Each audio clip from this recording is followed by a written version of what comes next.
नमस्कार माझ्या विद्यार्थी मित्रांनो, कसे आहात? बरे आहात ना? आजच्या मराठीच्या तासाला तुमचे हार्दिक स्वागत. तर सुरू करूया आपल्या आजच्या मराठीच्या तासाला. मराठी सुलभ भारती इयत्ता 6वी, कविता 9वी घर. कवितेचे कवी आहेत धुंडीराज जोशी. मुलांनो, कवितेचे नाव काय आहे बरं? घर. आणि त्या कवितेचे कवी कोण आहेत? धुंडीराज जोशी. कवी धुंडीराज जोशी यांनी घर म्हणजे केवळ 4 भिंती नसून एक आनंदी वास्तू कशी आहे ह्याचे वर्णन या कवितेत आगळ्या वेगळ्या शब्दात केले आहे. घर एक आनंदी वास्तू असून त्यातील सुंदर कृती, प्रेमळ भावना, जिव्हाळा यांनी युक्त असते. ती वास्तूच माणसाची खरी पहिली पाठशाळा असते. घराला त्याचा इतिहास असतो, हिस्ट्री असते. घर म्हणजे केवळ पसारा नव्हे, म्हणजे वस्तू ठेवण्याचं ठिकाण नाही व निवाराही नव्हे, फक्त राहण्याचं ठिकाण नव्हे, तर आपल्याला घर पाहायला, चालायला, धावायला व प्रसंगी दुःखाचा डोंगर चढायला शिकवत असते. घरानेही काळाप्रमाणे बदलायला हवे. नवीन ज्ञान, नवीन मूल्ये यांचा स्वीकार करून अखंड सावधान असायला हवे. घरातील आईचे कष्ट, आजीची सुंदर गोष्ट, बाबांच्या गप्पा, आईचे चविष्ट भोजन यांचा आपल्याला विसर पडता कामा नये. तर कवी या घरासंबंधीचे फार सुंदर विचार ह्या कवितेत कशा प्रकारे मांडत आहेत ते आज आपण ह्या कवितेद्वारे समजून घेऊया. तर चला मुलांनो, आता आपण कवितेच्या ओळींचा अर्थ समजून घेऊया. प्रथम मुलांनो, मी ह्या कवितेचे वाचन करते. तुम्ही सुद्धा माझ्यासोबत या कवितेचे वाचन करायचे आहे.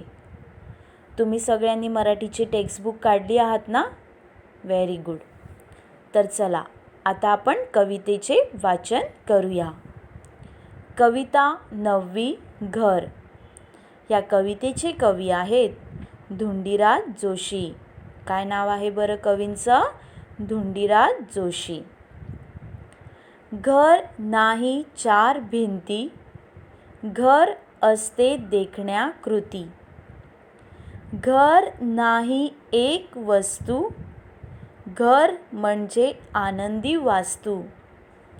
घर नाही नुसत्या खोल्या, घरात हव्या भावना ओल्या. घरात हवा जिव्हाळा, घर शिक्षणाची पहिली शाळा. घर नाही नुसता पसारा, घर नाही केवळ निवारा. घराला असते कहाणी, घराला असतो आपला चेहरा. घर शिकवते पाहायला, चालायला, धावायला. घर शिकवते लढायला, दुःखाचा डोंगर चढायला. घराने असावे सावधान, घराने द्यावे समाधान. घराने ठेवावे काळाचे भान, जवळ करावीत नवी मूल्ये, नवीन ज्ञान. घरात आईचे अपार कष्ट, आजी सांगते सुंदर गोष्ट. घरात आजोबा गपिष्ट, आईच्या हातचे जेवण चविष्ट.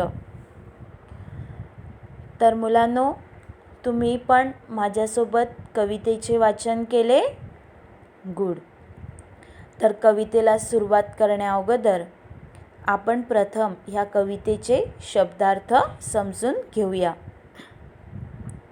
शब्दार्थ. देखण्या, देखण्या म्हणजे काय? सुंदर, ब्युटिफुल. वास्तू, वास्तू म्हणजे इमारत, वास्तू म्हणजे काय? इमारत. ओल्या भावना म्हणजेच प्रेमळ भावना, प्रेमाची भावना. जिव्हाळा, जिव्हाळा म्हणजे प्रेम. दुःखाचा डोंगर चढणे म्हणजेच दुःखाला सामोरे जाणे. आपल्या कुटुंबात जर दुःख आलं तर आपण असे पळून जातो का? तर सगळे जे घरातील जी माणसं आहेत ती सगळी त्या दुःखाला काय करतात? सामोरे जातात. जवळ करणे, जवळ करणे म्हणजे स्वीकारणे, एक्सेप्ट करणे. अपार, अपार म्हणजेच अमाप म्हणजे खूप असं जे मोजता येत नाही, अपार.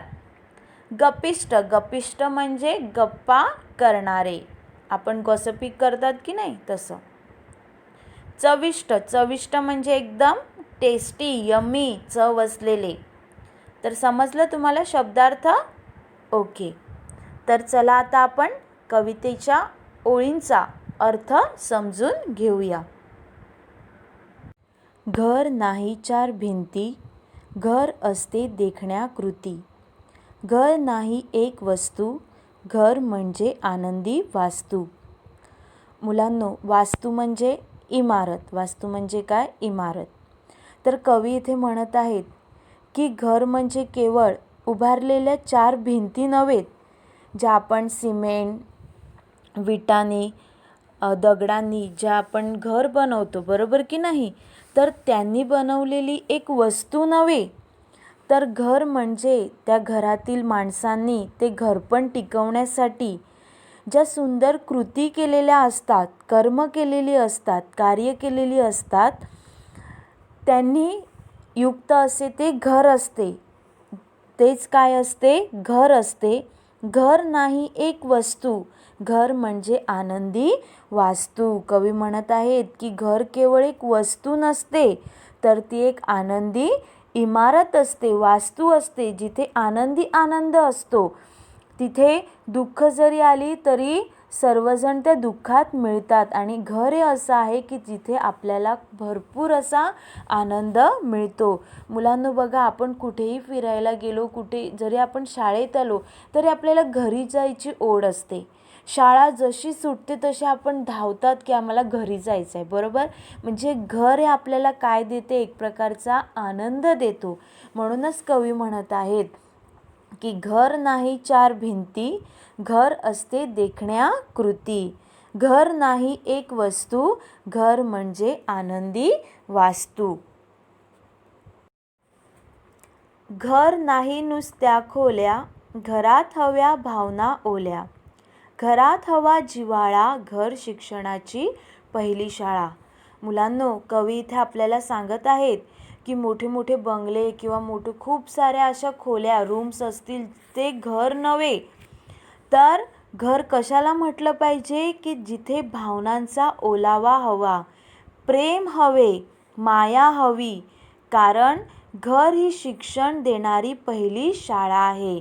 म्हणजे मुलांनो, आपण घरामध्ये आईवडिलांबरोबर, आपल्या भावंडांबरोबर प्रेमाने वागत असलो तर ते काय असते? आपलं घर असते. कारण ही आपल्या घराची शिकवण आहे. आणि आपल्याला जे संस्कार मिळतात ते कुठून मिळतात? पहिले घरातूनच मिळतात. म्हणूनच घर ही शिक्षणाची काय आहे?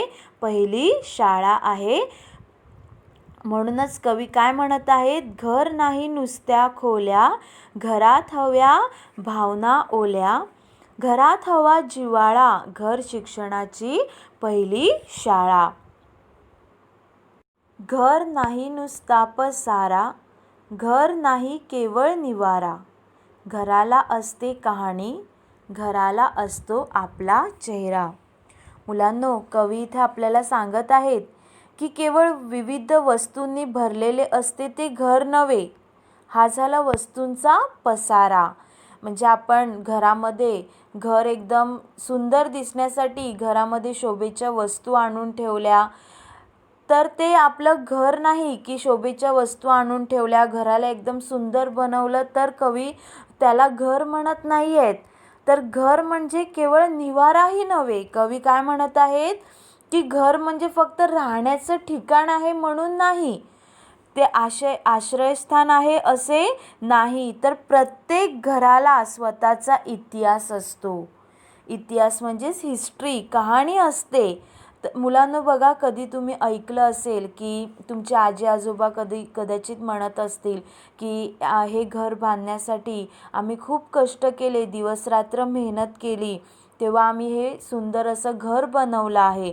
म्हणजे त्या घराची हिस्ट्री आहे, कहाणी असते. कधी कधी तुमचे मम्मी पापासुद्धा तुम्ही राहत्या घरामध्ये जर त्यांनी ते घर तुमचं स्वतःचं असेल तर ते आपोआप गिफ्टमध्ये मिळालं आहे का? नाही. त्यासाठी त्यांनी काय केले असतील, खूप कष्ट केले असेल. काही वेळेला लोन वगैरे काढतात, स्वतःचे दागिनेसुद्धा बँकेत वगैरे ठेवले जातात, त्यावरती लोन काढलं जातं आणि आपलं घर स्वतःचं घेतलं जाते. आणि हाच तो काय असतो, घराचा इतिहास असतो. त्यातील घरातील माणसांनी केलेल्या अपार कष्टाची काय असते, कहाणी असते. म्हणूनच घराच्या वास्तूमधून आपला चेहरा व्यक्त होत असताना दिसत असतो. म्हणजे घर हे आपलं कहाणी सांगत असते आणि आपल्या घराच्या वास्तूमधून आपला चेहरा व्यक्त होत असताना दिसत असतो. म्हणूनच कवी काय म्हणत आहेत, घर नाही नुसता पसारा, घर नाही केवळ निवारा, घराला असते कहाणी, घराला असतो आपला चेहरा. घर म्हणजे नुसता पसारा नव्हे, घर म्हणजे केवळ फक्त राहण्याचे ठिकाण नव्हे, तर प्रत्येक घराला काय असते, एक गोष्ट असते. प्रत्येक घराला त्याचा एक चेहरा असतो, एक स्वभाव असतो. घर शिकवते पाहायला, चालायला, धावायला, घर शिकवते लढायला, दुःखाचा डोंगर चढायला. मुलांनो, कवी इथे सांगत आहेत की घर आपल्याला पाहायला, चालायला, धावायला, प्रसंगी आपल्याला दुःखाला सामोरे जायला शिकवते.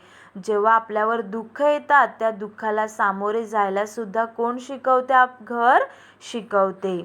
अशा प्रकारे घर म्हणजेच घरातील कर्ती माणसे आपल्याला अनेक गोष्टी शिकवतात. घरामध्ये आपल्यापेक्षा वयाने जे मोठे आहेत, कर्ती माणसं आहेत, ते आपल्याला अनेक गोष्टी शिकवतात, आपल्यावर संस्कार करतात.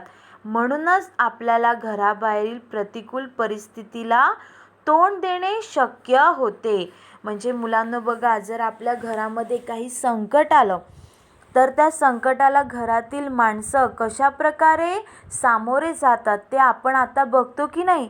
आणि जेव्हा आपल्या स्वतःवर अशी संकटं येतात तेव्हा आपण त्यांच्याप्रमाणे त्या संकटाला काय करतो, सामोरे जातो. म्हणूनच कवी काय म्हणतात की घर आपल्याला पाहायला शिकवते, चालायला, धावायला शिकवते, दुःखाचा डोंगर पार करून दुःखाशी लढायला शिकवते आणि दुःखाला कसे सामोरे जावे, म्हणजेच दुःखाचा डोंगर कशा प्रकारे चढणार ते आपल्याला आपले घर शिकवते. घरातील माणसं ज्याप्रमाणे वागतात त्याप्रमाणे आपण पण वागतो. म्हणूनच कवी काय म्हणतात या कवितेमध्ये, घर शिकवते पाहायला, चालायला, धावायला, घर शिकवते लढायला, दुःखाचा डोंगर चढायला. मुलांनो, तुम्हाला समजलं?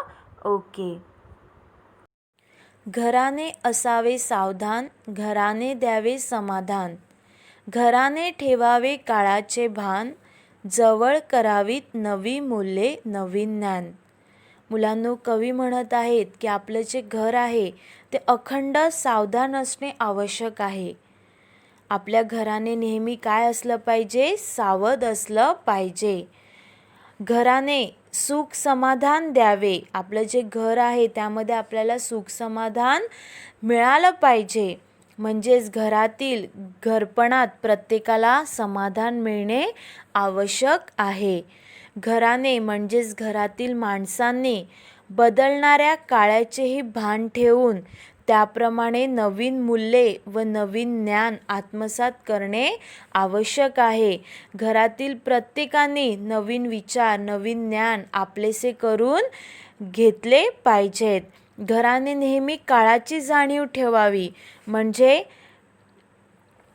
आपल्यात बदल घडून काळाबरोबर वाटचाल करणे आवश्यक आहे. म्हणूनच कवी म्हणत आहेत की घराने असावे सावधान, घराने द्यावे समाधान, घराने ठेवावे काळाचे भान, जवळ करावीत नवी मूल्ये नवीन ज्ञान. घरात आईचे अपार कष्ट, आजी सांगते सुंदर गोष्ट, घरात आजोबा गपिष्ट, आईच्या हातचे जेवण चविष्ट. मुलांनो, आपल्या घराचे घरपण टिकवण्यासाठी आई, आजी, आजोबा यांनी अपार कष्ट घेतलेले असतात. म्हणजेच आपल्या आजी आजोबांनी, त्यांच्यामुळे आपल्याला घर मिळते, बरोबर. त्यानंतर आपली आई आहे, ती त्या घराचं रक्षण करते, त्या घरासाठी ती राबराब राबते, घरातील माणसांसाठी ती जेवण बनवते, बरोबर. आणि सर्वजण घरासाठी झिजत असतात. आजी, आजोबा, वडील, आई हे आपल्या घरासाठी स्वतः झिजत असतात. त्यांची जाण आपण ठेवायला हवी. म्हणजे आपल्या आई आजोबांनी, वडिलांनी घर कशा प्रकारे बांधलं, त्यांनी किती कष्ट घेतले, आणि आपली आई आहे ती आपल्या घरासाठी काय करत आहे, घराची साफसफाई करणे, आपल्याला हवं नाही ते बघणे, जेवण बनवणे, हे सगळं आई करते की नाही. मग त्या सर्वाची जाण आपण ठेवायला हवी. आजीच्या सुंदर गोष्टी, आजी आपल्याला काय सांगत असते, सुंदर सुंदर गोष्टी, म्हणजे ज्या आपण कधी ऐकल्या नसतात अशा सुंदर गोष्टी ती आपल्याला सांगते. आजोबांच्या गमतीदार गप्पा, आजोबा गपिष्ट म्हणजे ते आपल्याला असे गमतीदार गप्पा मारत असतात, आपल्यासोबत ते फ्रेंड्ससारखे बोलत असतात, गप्पा मारतात. आणि आईच्या हातचे जेवण चविष्ट, आई आपल्याला रोज रोज नवीन असं चविष्ट चमचमीत यम्मी असं जेवण देते की नाही. त्यांनी युक्त असते ते आपलं घर असते. मग आपण किती हॉटेलमधलं खाल्लं, बाहेरचं खाल्लं, पण आईच्या हातची चव वेगळी असते. आपण कितीही लांब गेलो, कितीही मोठे झालो, तरी आपण आपल्या आईच्या हातच्या जेवणाची चव कधीही विसरत नाही, आणि आपल्याला त्याची सवय झालेली असते. म्हणूनच घरामुळे आपल्याला आईच्या हातचे जेवण मिळत असते, याचा आपल्याला कधीच विसर पडता कामा नये. घरासाठी आईने खूप कष्ट सोसलेले असतात. घरात आजी सुंदर गोष्ट सांगते, आजोबा गप्पा मारतात, आईच्या हातचे चवदार जेवण घरातच मिळते. असे हे घर सुंदर अशा नात्याचा मिलाप आहे. घर एक असं आहे, फक्त 4 भिंती मिळून घर नाही होत, तर घरातील माणसामुळे घर पण येते, आणि सगळ्यांनी जर मिळून मिसळून राहिलं तर ते घर खूपच आनंदी समाधानी होते. म्हणूनच कवी काय म्हणत आहेत की घरात आईचे अपार कष्ट, आजी सांगते सुंदर गोष्ट, घरात आजोबा गपिष्ट, आईच्या हातचे जेवण चविष्ट. तर मुलांनो, कवी आपल्याला ह्या कवितेतून काय सांगत आहेत बरं, की घर म्हणजे केवळ उभारलेल्या 4 भिंती नव्हेत. जिथे सुंदर कार्य होतात, कर्म होतात, ते घर असते. घर केवळ एक वस्तू नसते, तर ती एक आनंदी इमारत असते, वास्तू असते. घर नाही नुसत्या खोल्या, म्हणजे आपल्या घराला फक्त खोल्या असणे आवश्यक नाही. घरात भावनांचा ओलावा, प्रेम, माया हवी, कारण घर ही शिक्षण देणारी आपली पहिली शाळा आहे. घर नाही नुसता पसारा, घर नाही केवळ निवारा. कवी इथे म्हणत आहेत की घर म्हणजे नुसता पसारा नाही, की शोभेच्या वस्तू ठेवल्या आहेत तर घर नाही होत. तर घर म्हणजे केवळ एक निवारा सुद्धा नाही, फक्त राहण्याचे ठिकाण नाही, प्रत्येक घराची एक गोष्ट असते, कहाणी असते, घराचा एक इतिहास असतो आणि प्रत्येक घराला एक चेहरा असतो, घराचा पण एक स्वभाव असतो. घर आपल्याला पाहायला शिकवते, चालायला, धावायला शिकवते, दुःखाचा डोंगर पार करून दुःखाशी लढायला शिकवते. घर दुःखाला कसे सामोरे जायचे ते आपल्याला शिकवते. घराने नेहमी सावध असायला हवं. घराने सुख समाधान द्यावे. नवीन विचार, नवीन ज्ञान आपलेसे करून घराने नेहमी काळाची जाणीव ठेवली पाहिजे. म्हणजे आपले जग जसं बदलत चाललं आहे तसं घराने सुद्धा, घरातील माणसांनी आपले विचार, आपली मूल्य काय केली पाहिजेत, बदलली पाहिजेत. आणि शेवटी कवी आपल्याला सांगत आहेत की आपल्या या घरासाठी आईने खूप कष्ट सोसलेले असतात. घरात आजी सुंदर गोष्टी सांगते, आजोबा गप्पा मारतात, आईच्या हातचे चवदार जेवण घरातच मिळते.